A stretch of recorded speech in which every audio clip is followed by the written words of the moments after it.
Tell me the truth, Marcus. If I'm just another pity project to you, just tell me now. For a second, everything in his chest went quiet. The monitors kept beeping, the hallway kept buzzing, but Marcus Brown only saw her. The white single mom with chipped nail polish and a shaking jaw, standing outside her daughter's room while his credit card was still warm from paying her bill. To understand how a black single dad ended up here, fighting for a woman who kept trying to walk away, we have to go back to the night a little girl couldn't stop staring at his plate. That evening, the diner was almost empty. The neon sign outside buzzed in and out, painting the rain-streaked windows in flickers of blue and red. Marcus wiped down the counter the way Calvin, the old owner, had taught him years ago. "Always leave it cleaner than you found it, kid," Calvin used to say, before he handed Marcus the keys and called him boss for the first time. Now Marcus was the one in charge. A black single father in his mid-30s, broad shoulders under a faded gray hoodie, dark circles under his eyes. His son, Jaden, was at home with the neighbor, probably falling asleep in front of cartoons. Marcus knew something about empty stomachs and empty wallets. He'd grown up counting the coins for a single meal, watching his own mom pretend she wasn't hungry so he could eat. That memory never really left him. So when the bell above the door chimed, he glanced up automatically. A woman walked in, hood pulled up.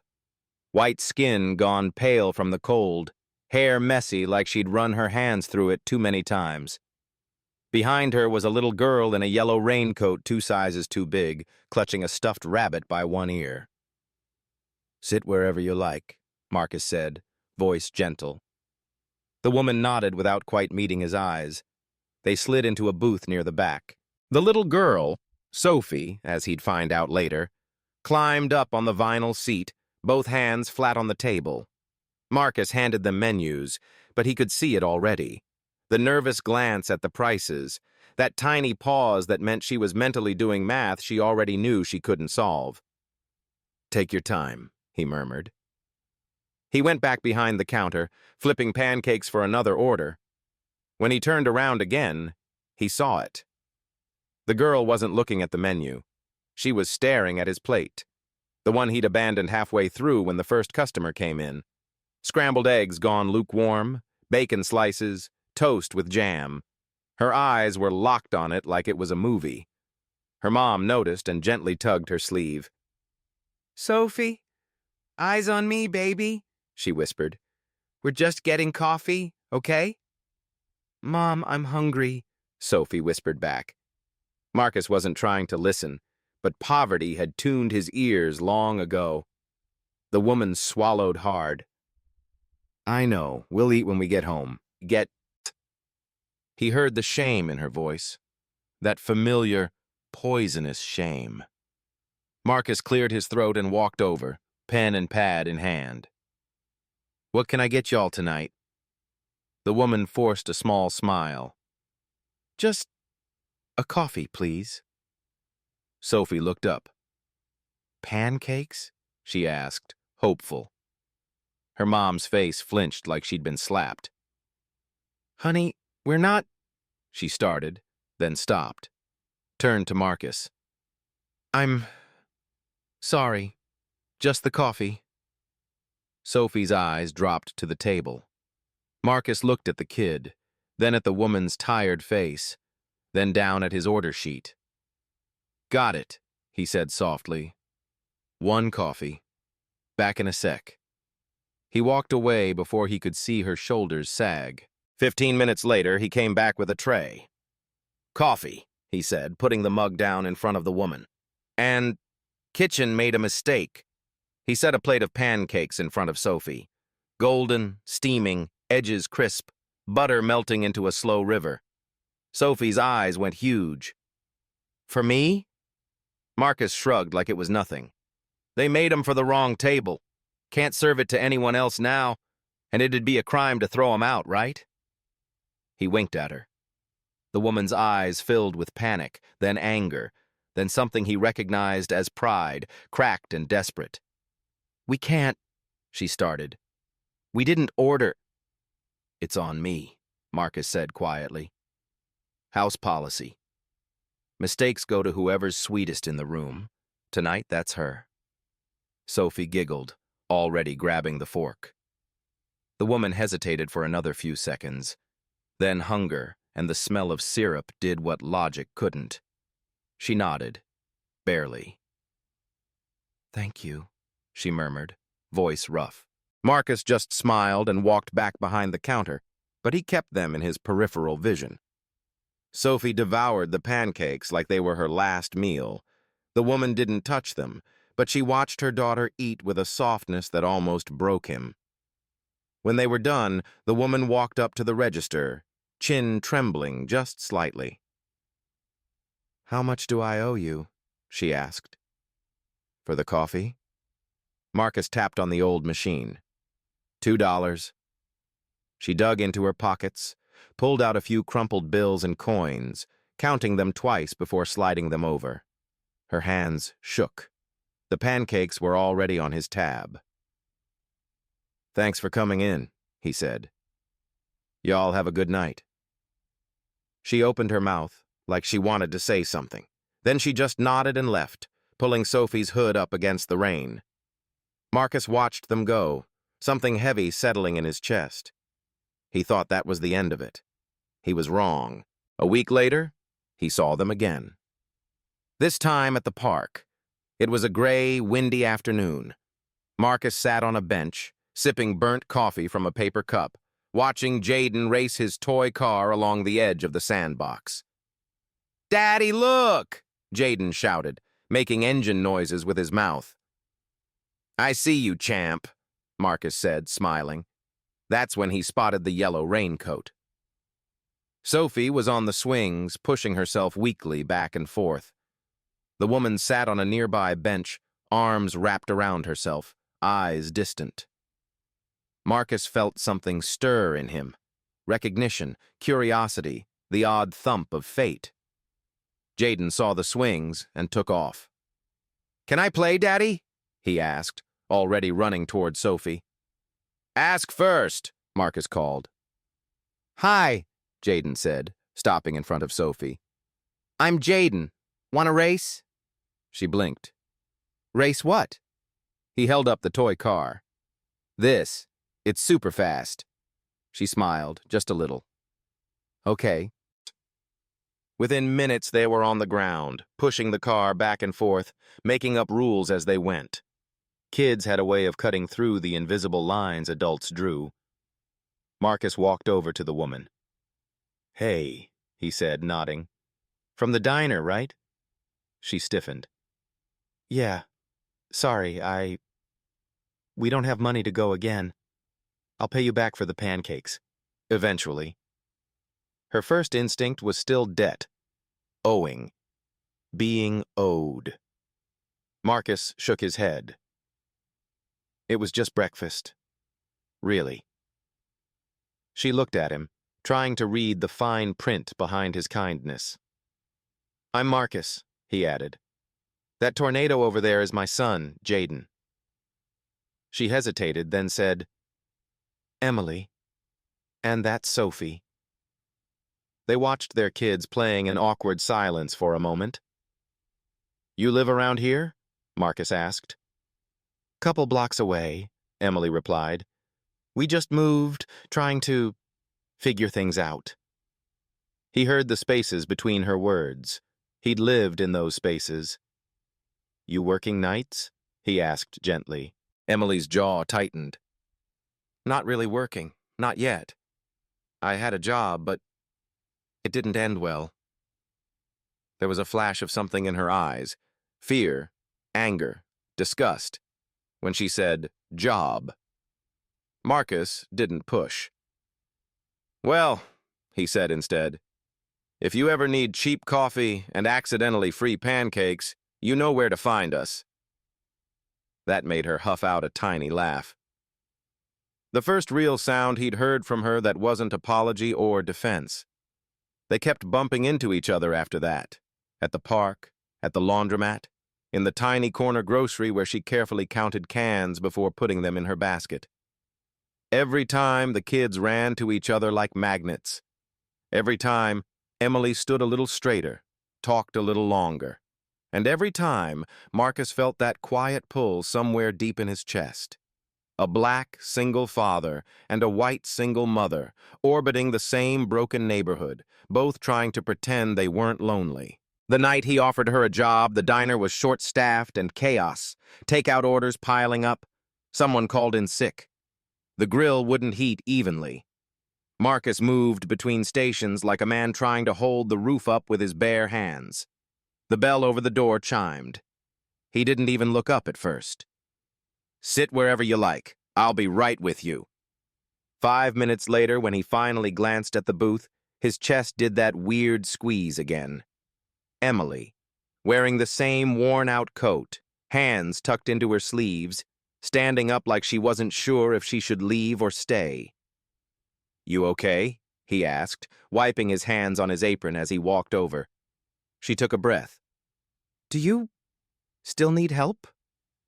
He stared at her for a beat, the world narrowing down to the question between them. "Can you handle a tray and not be scared of hot plates?" he said. "I used to wait tables," she answered quietly. "Before." She didn't finish. She didn't have to. He nodded. "Come on. I'll show you where the aprons are." For the first few weeks, Emily kept a wall between them. She listened. She learned fast. She could balance 3 plates on one arm like she'd been born in a diner. Customers liked her shy smile, the way she crouched down to talk to kids eye to eye. But every time Marcus got too close, offering to walk her home, asking about her old job, checking if she needed an advance, she shut down. "No, thank you, I'm fine. I don't need charity. I'll pay you back." The words "owe" and "debt" hung in the air like ghosts. One night, close to closing, Marcus found her staring at the employees-only door that led to the office. "You okay?" he asked.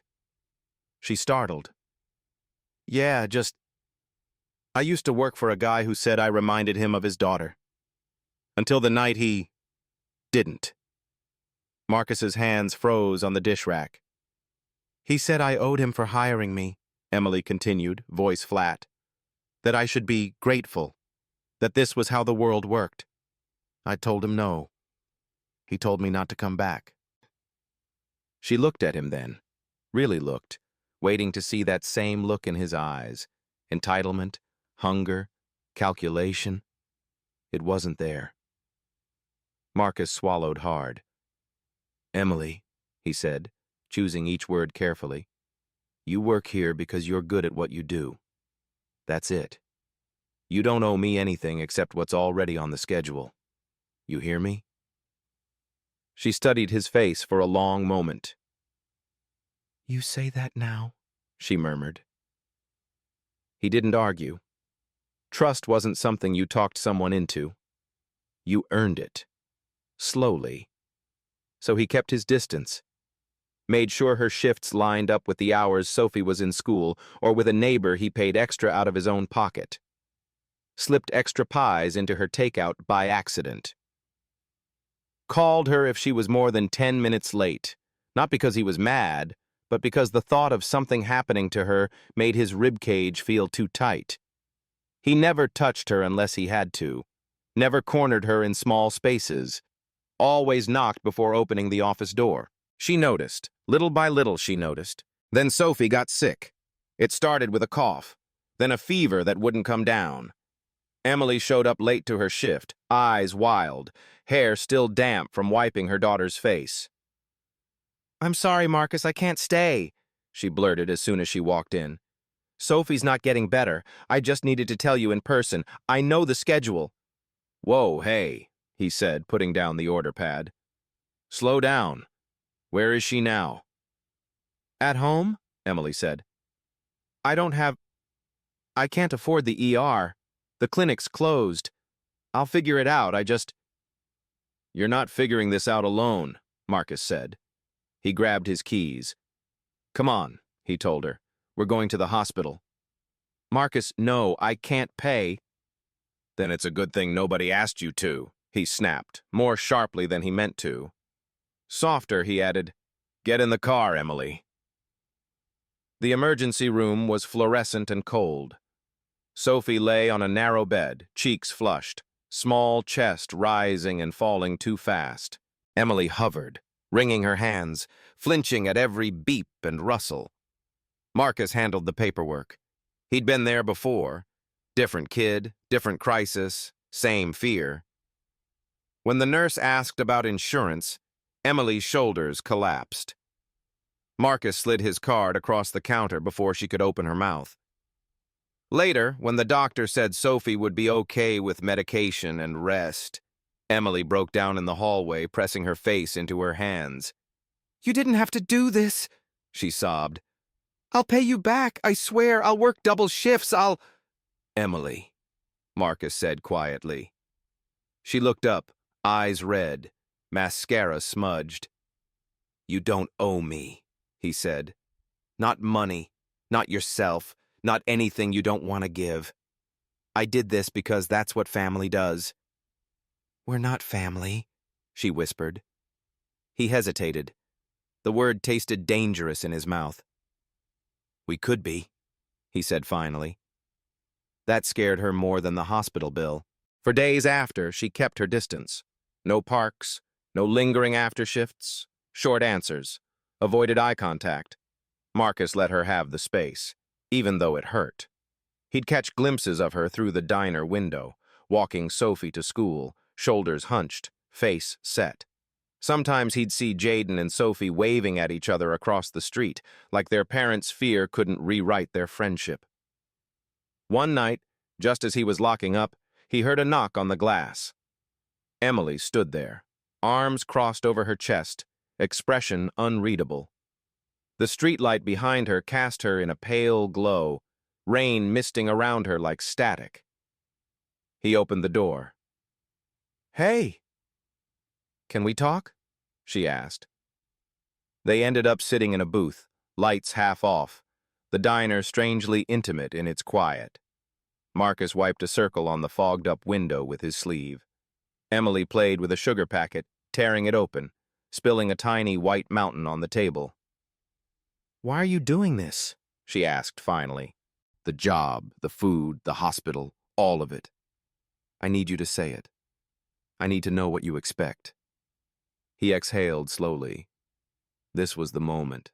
No jokes, no deflection.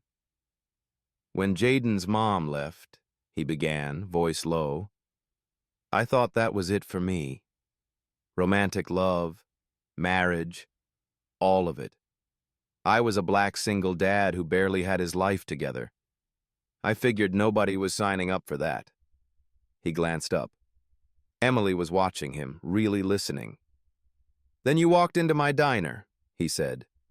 "Head down, hands empty, trying so hard to disappear I almost missed you. Almost. But your daughter, she stared at my plate like I used to stare at other people's food when I was little." His throat tightened at the memory. "I saw myself in her," he admitted. "And I saw myself in you.